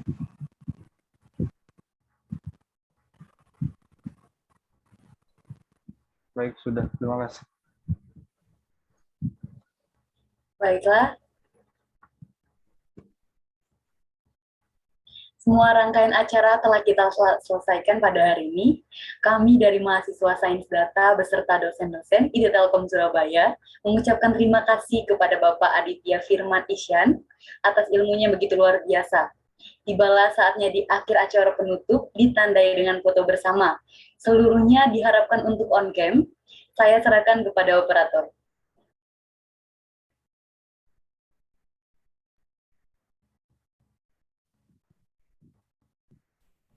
Baik, untuk sesi dokumentasi akan saya ambil alih. Diharapkan untuk semua peserta agar mengaktifkan kameranya ya. Jadi ada 4 kali foto dalam sesi dokumentasi kali ini. Yang pertama 2 kali foto secara formal dan 2 kali foto secara non formal atau bebas. Oke. Oke, yang pertama untuk secara formal terlebih dahulu ya. Ada 2 slide. Baik, untuk slide pertama. 1, 2, 3. Baik, untuk yang slide kedua. 1, 2, 3. Baik, sekarang untuk gaya bebas.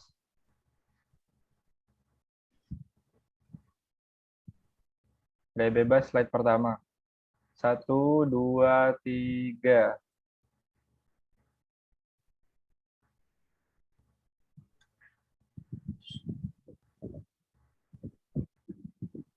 Oke, gaya bebas yang kedua. 1, 2, 3.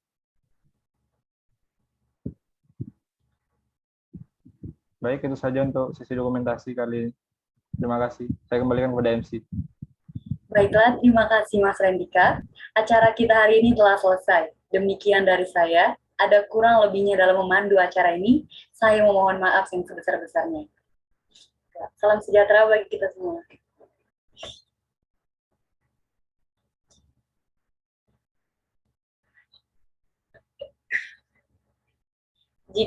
Jika ingin meninggalkan Zoom, diperkenalkan.